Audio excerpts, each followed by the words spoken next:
Olá, pessoal! Sejam muito bem-vindos ao nosso Imuniza Cast. Hoje vamos falar de um assunto extremamente importante, que é sobre o calendário nacional de vacinação. E a minha convidada de honra é a enfermeira Marielza.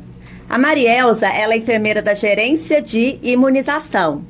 Muito bem-vinda, Marielza, ao nosso Imuniza Cast. Obrigada, Ludmila. Fico muito feliz com esse convite. É sempre um prazer muito grande poder falar das vacinas, poder falar do Programa Nacional de Imunização. É muito importante a gente trazer à tona o quão importante é falar dessas doenças imunopreveníveis, que nós podemos, através das vacinas, controlá-las e até eliminá-las. É tanto que hoje a gente tem uma doença que está erradicada, né? Que é a varíola. Graças às vacinas. Isso. E a poliomielite também, né? Infelizmente, está aqui batendo na nossa porta, mas nós temos vacinas e nós vamos conseguir deixar ela bem longe. Isso. Então, Marielza, os calendários, eles são restritos ou abrange toda a população de forma universal? Hoje, o Ministério da Saúde, através do Programa Nacional de Imunização, ele oferta mais de 40 imunobiológicos. Desses imunobiológicos, quase que metade são só vacinas. Então, a gente consegue, com essas vacinas, abranger toda a população. Ou seja, a gente consegue pegar desde os bebês, as crianças, perpassa os adolescentes, os adultos, gestantes, idosos e até populações especiais, como os indígenas. Então, a gente consegue abranger bastante gente. Então, a gente vê o tanto que é universal, né? Inclusive, também os imunobiológicos especiais, Sim, né? Para aquelas, o Ministério da Saúde também oferece esses imunobiológicos especiais para as pessoas que não podem tomar as vacinas de rotina ou que sofreram algum tipo de evento após tomarem alguma vacina de rotina. Então, o Ministério preza muito para essa universalidade, ao mesmo tempo preza pela equidade, ou seja, ele trata de forma desigual os desiguais. E a gente também tem até as campanhas de vacinação, né? Sim, elas acontecem, né, em determinados períodos do ano, como, por exemplo, a campanha da influenza, que acontece na sazonalidade da doença, oferecendo mais uma vacina, que é a influenza, né, utilizando esse exemplo, para a população que mais precisa, ou seja, a população que é mais vulnerável caso contraia a doença. E até a da multivacinação, né? Sim, a multivacinação que é muito também, importante. que resgata, né, as crianças, adolescentes não vacinados ou em situação de atraso. É uma campanha muito importante que a gente consegue alavancar bem os dados, né, os registros. E aí a gente vê o calendário de vacinação da criança, olhando para a criança, o tanto de vacina que a criança recebe, né? Às vezes a gente até assusta. Vai levar no posto de saúde com 2 meses e recebe lá 4 vacinas. Mas por que é importante? Por que o da criança é mais vacinas? É assim, quando a criança, né, desde a barriga, desde o ventre materno e assim que ela nasce, ela recebe anticorpos maternos. Só que esses anticorpos maternos, eles oferecem uma proteção limitada e é uma proteção que não dura muito tempo. Então, a gente precisa que essas crianças sejam vacinadas desde bebê. As vacinas começam no calendário da criança já ao nascer, né? Existem 2 vacinas que alguns municípios praticam, né, o ato de vacinação até na maternidade. E aí começa com 2 meses, 3 meses, né? A maioria dessas vacinas são feitas antes de 1 ano de idade. Porque as crianças, elas precisam dessa proteção. Elas precisam que esse primeiro contato com o vírus, a bactéria, seja através da vacina, porque a vacina é um produto seguro. A criança até 2 anos, se ela for exposta à doença, né, ao vírus ou à bactéria selvagem, por exemplo, as pneumonias, as meningites, tuberculose, ela adoece de forma mais grave. Ela pode até virar óbito. Enquanto que se o primeiro contato dela for com a vacina, esse contato é 100% seguro e ela vai desenvolver imunidade, desenvolver anticorpos que vão proteger ela caso ela entre em contato com a doença. Interessante. Então é muito importante garantir essa vacinação aí nos primeiros anos de vida da criança. E outro ponto importante também é de completar o esquema de vacinação, né? É verdade, né? Muitas vacinas têm mais de uma dose. Não adianta a gente dar uma dose só.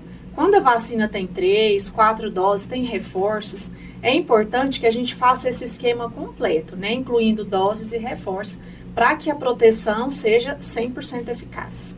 E quais são as vacinas, Marielza, para criança? O calendário da criança é bem extenso, né? Começa já ao nascer, que a gente oferece as vacinas contra hepatite B e a vacina BCG, que é contra as formas graves de tuberculose. Aí depois, com 2 meses, nós temos a oferta da pentavalente, da rotavírus, da pneumocócica e da vacina contra pólio. Aos 3 meses, nós temos a oferta da vacina contra a meningite do tipo C. Aos 4 meses, a gente repete as vacinas de 2 meses, né? Pentavalente, rotavírus, pneumocócica e contra pólio. Aos 5 meses, a gente repete a meningite. Aos 6 meses, a gente faz novamente a pentavalente e contra pólio. E aos 9 meses, a gente faz febre amarela. 1 ano, a gente faz tríplice viral, a gente faz reforço da meningo C, a gente faz, que é mais? Deixa eu ver se eu me lembro de cabeça, é muita vacina, gente.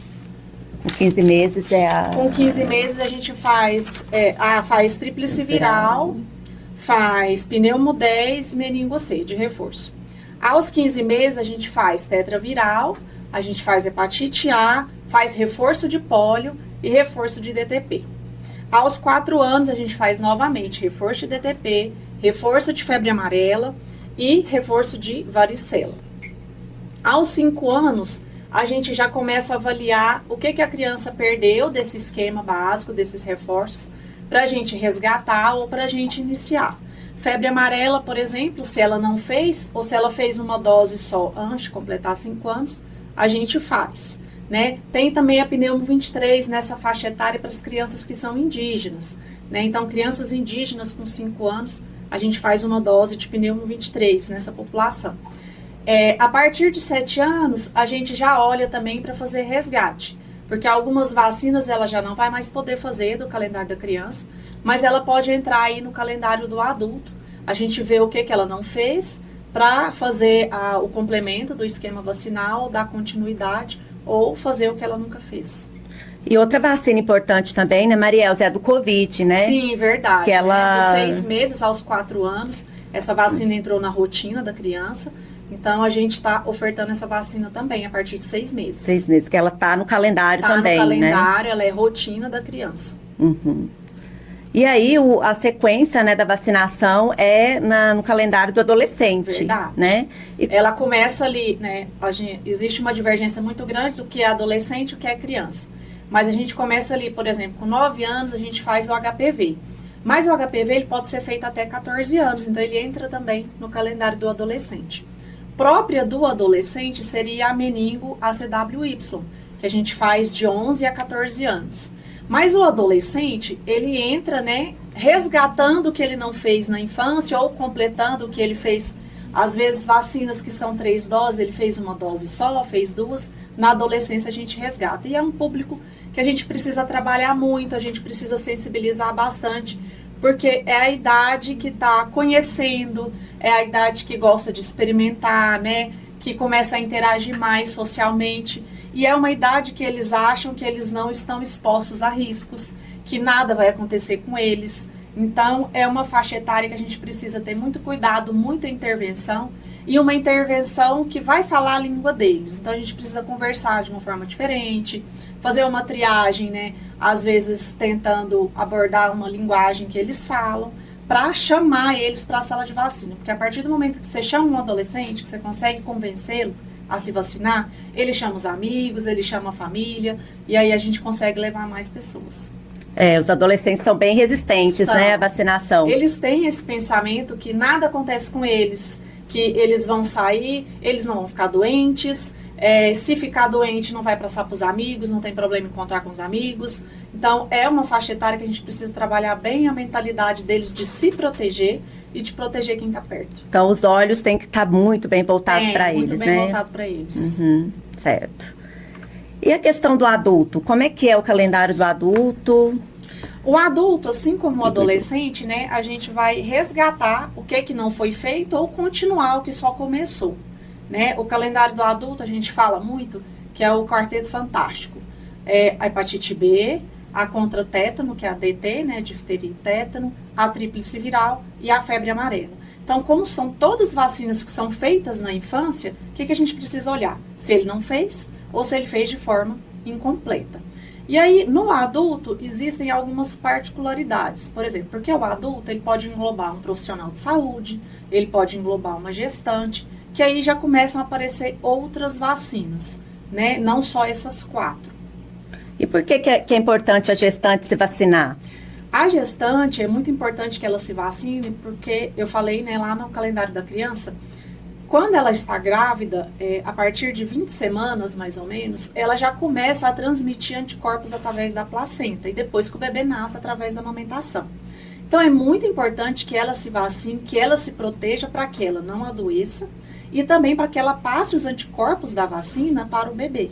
A DTPA, por exemplo, né, que é difteria, tétano e coqueluche, a gente faz a partir de 20 semanas de gestação.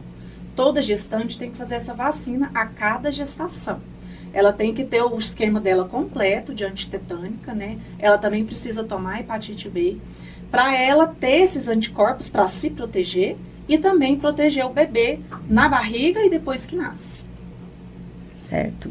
E o idoso? O idoso também é muito importante que receba as vacinas, né? O idoso também faz parte, né, das vacinas do Ministério da Saúde, e é muito importante porque ele já tem um estado de saúde um pouco diferenciado, a imunidade já não é mais a mesma, são os extremos de idade. A criança precisa se proteger porque ela não tem o sistema imunológico ainda completo, e o idoso já está entrando no que a gente chama de imunossenescência, né? O sistema imunológico dele vai entrando em debilidade, ele vai ficando um pouco menos protegido. Então, é mais importante ainda que ele esteja com todas as vacinas em dia, hepatite B, DT.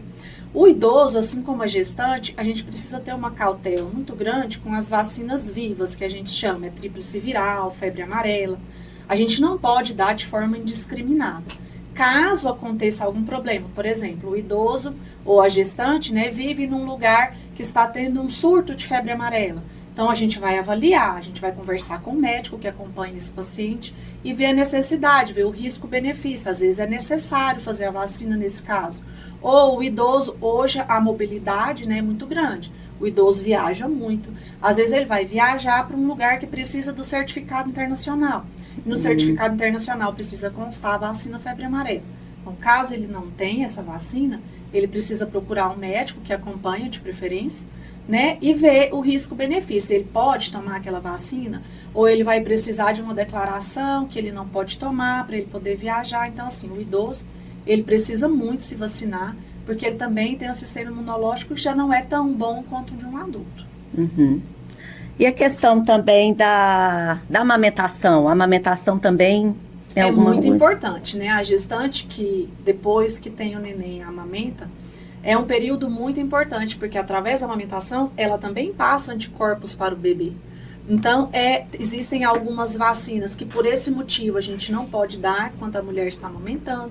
E existem algumas vacinas que podem justamente para ela passar esses anticorpos para o bebê, né? Então, tem que ter muito cuidado na triagem. Quando a gente vai triar um paciente que vai receber uma vacina, às vezes a mulher não está grávida, mas a gente precisa perguntar, né, de uma forma discreta, de uma forma que não vai constranger a pessoa, se ela está grávida, se existe a possibilidade, ou se ela está amamentando. Às vezes ela está lá na sala com você, ela está procurando a vacina para ela, mas você vê que ela está com um bebê pequeno, em idade que pode estar amamentando, é bom você perguntar se aquele bebê é dela, se ele amamenta, porque existem vacinas que não é legal que a gente faça no período da amamentação. E tem vacinas também que tem reforço, né? Sim, sim. Como eu falei lá no calendário da criança, por exemplo, a vacina pentavalente, a gente faz 3 doses, né? Aos 2, 4 e 6 meses. Aí depois vem os reforços com a vacina DTP, aos 15 meses, aos 4 anos, né? A vacina antitetânica que a gente faz no adulto, né? São 3 doses e a cada 10 anos a gente faz um reforço, né? Então, existem vacinas que a gente precisa fazer de tempos em tempos para manter os anticorpos num nível que vai trazer a proteção que a gente precisa. Por isso que é importante completar todo o esquema de vacinação. Certeza. E tem as vacinas também da rede privada. Existe, né? Existem as clínicas de rede privada hoje e existem algumas diferenças. Existem vacinas na rede privada que não são ofertadas nas salas de rede pública. Por exemplo, a vacina HPV da rede privada hoje é a 9ª valente, enquanto a nossa é a quadrivalente. Existe a vacina meningocócica do tipo B, que só é ofertada na rede privada, né? Existem algumas outras vacinas, a pneumocócica 15, né?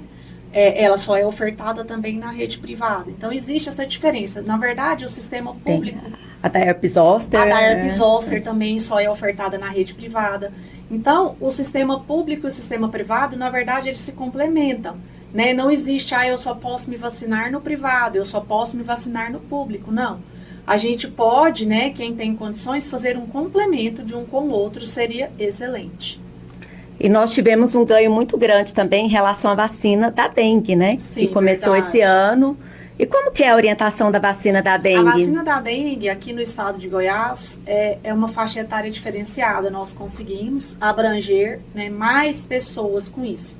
Hoje, o Ministério da Saúde, no geral, ele oferta essa vacina para pessoas de 10 a 14 anos. Nós, aqui no estado de Goiás, ganhamos muito, porque nós conseguimos ofertar essa vacina para crianças de 6 e adolescentes até 16 anos. Ela é uma vacina, né, de vírus atenuado, nós fazemos ela em 2 doses com intervalo de 3 meses. Uma vacina muito importante, tem sido muito boa. Quem toma relata só benefícios, não pega dengue, se pega, é como se fosse uma virose simples, quase não tem sintomas. Então ela é vacina super segura, muito eficaz. Certo. Então é isso, chegamos ao final de mais um Imuniza Cash. E aí a gente viu, né, o tanto que é importante nós compreendermos as vacinas, a quantidade de vacina que o PNI oferta e a complexidade desse programa.